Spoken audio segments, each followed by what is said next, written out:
In many quarters, there is a desperate need in America today, in America this week, for a healthy dose of religious humility. There are too many people getting too much face time on television who claim exalted status for Christianity and who are demeaning other faith traditions, particularly that of Islam. And my friends, this has got to stop.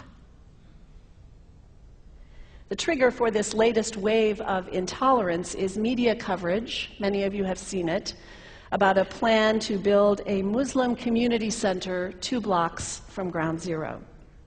The center will have a mosque, an auditorium, and a pool. It is modeled after YMCAs and Jewish community centers all across the country.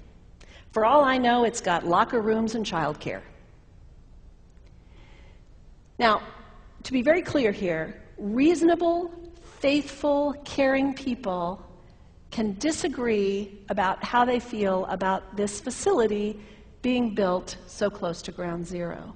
But that does not justify the wave of fear and suspicion that has washed over this country over the last 10 days. The media are now calling this a wave of Islamophobia that is sweeping across America. I saw a story this week on CNN about a minister in Gainesville, Florida, who has declared September 11th of this year Burn the Quran Day. Thank you for your reaction. That was mine. This guy is a minister at a non-denominational church called the Dove World Outreach Center. He said all kinds of disparaging, insulting, inaccurate things about Islam that I'm not going to repeat from this pulpit. His message is about hate and fear, and I can assure you there is nothing in the Gospels, there is nothing in the teaching of Jesus Christ that says anything about burning the holy texts of other traditions. It is not there. The proposed burning of the Quran is obscene. It is not the work of peace. It is not the work of understanding. It is not the work of building bridges. It is insanity.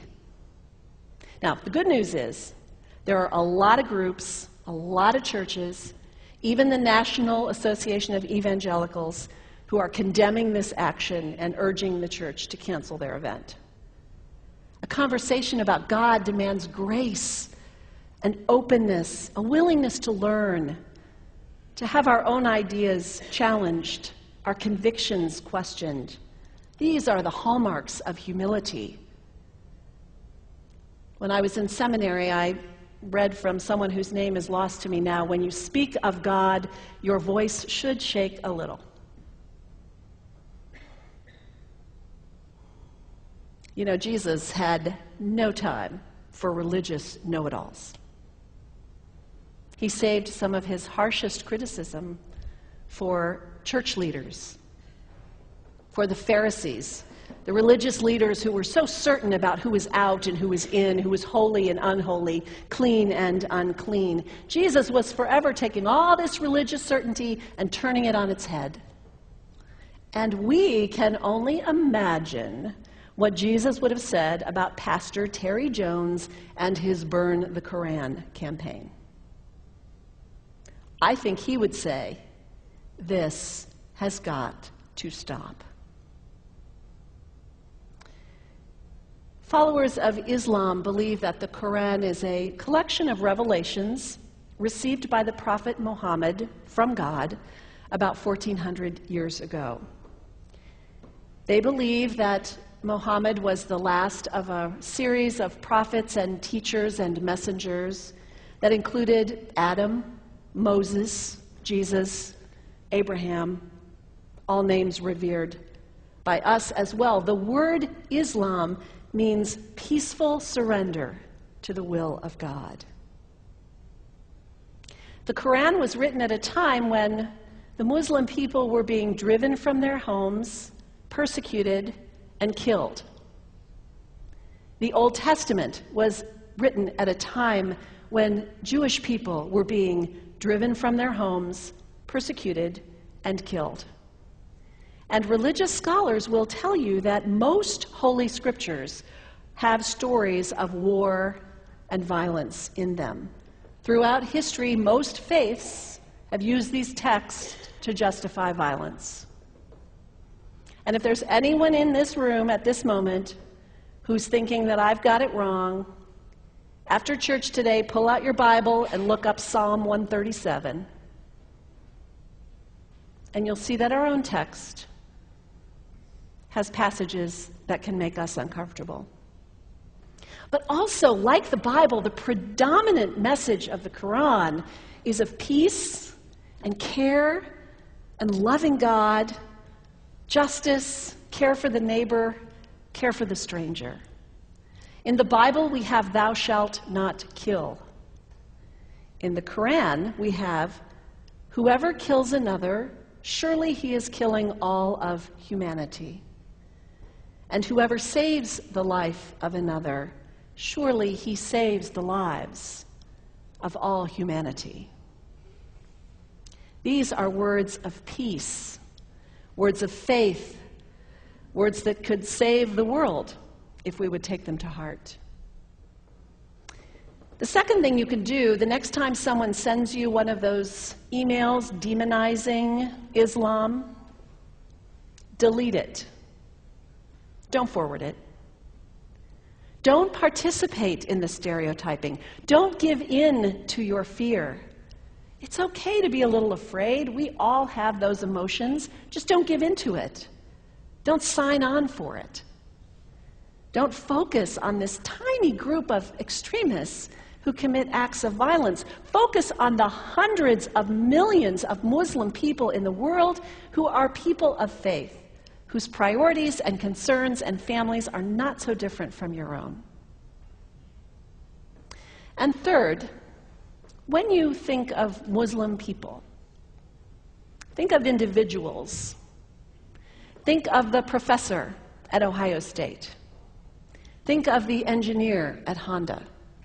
Think of the teacher at the elementary school down the street. When you think of Muslim people, remember those who died on 9/11, not the hijackers. There was only a handful of them. Remember Mohammed Sunhami Hamandi.